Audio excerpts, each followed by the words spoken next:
کاکەمەم ئیکوێژنێکی یاوە x plus y ناقص 2 ئەکسەکە چەنە 1 2 3 دسیمەڵە باشە ئەم ئەکسە ئاوا دیاریەکەی ئەڵەی 0.0.1 b ئەکاتە 3 دسیمەڵ باشە وایەکەمان چەنە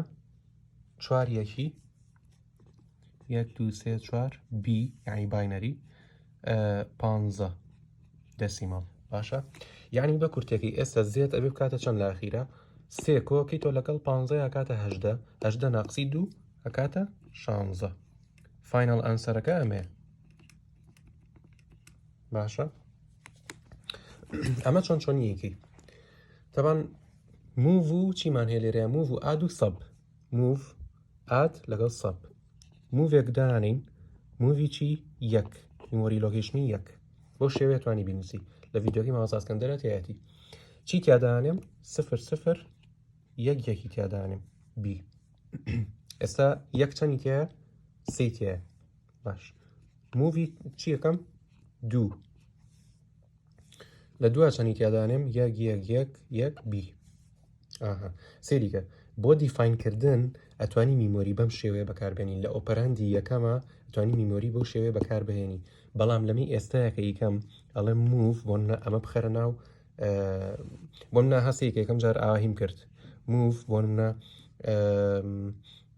نەک موڤ بۆ منە بڵێ ئاد باشە ئادی سێ لێرەیە بڵێ یەک جا لێرە بڵێ ئادی نازام دووبارە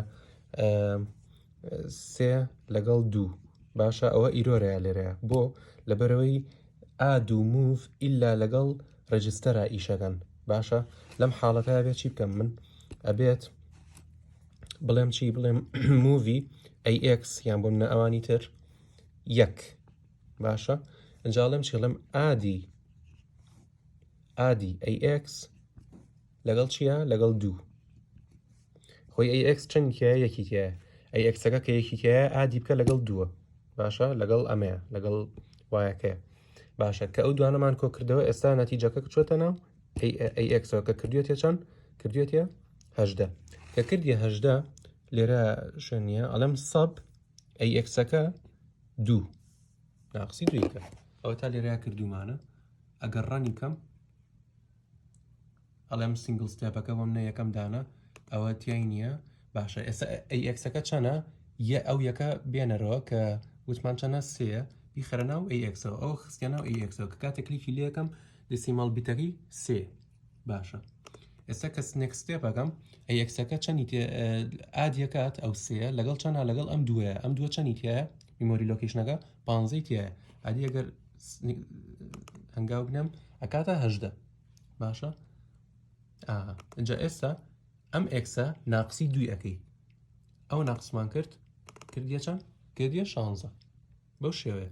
ئێستا ئەگەر ئیرۆرەکە شەپشان بم بۆ لێرەیە بڵێم بیخەرە ناو سێوە نایکات باشە ئاگاداری ئەوە بە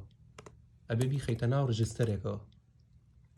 لەم حاڵەتەیە بەڵام بۆ دیفاینکردن دیفاین یعنی باڵین ئینسێرتکردنی ڤالیوێک بۆ ناو میمۆری لۆکیشنێک کێشەی نییە موڤ بەکاربهێنی وەکو لێرەیەوە تا تعریفمان کردووە ئەمە خستۆتە ناو باشە بەڵام بۆ پرۆسسینگ یعنی بۆ منەوەکو ئەدیشن سەبتراکشن موڤمنت ئەمانە پێویستە لە ڕۆجستەرێکە بکرێت لە CPUەکەیە بکرێت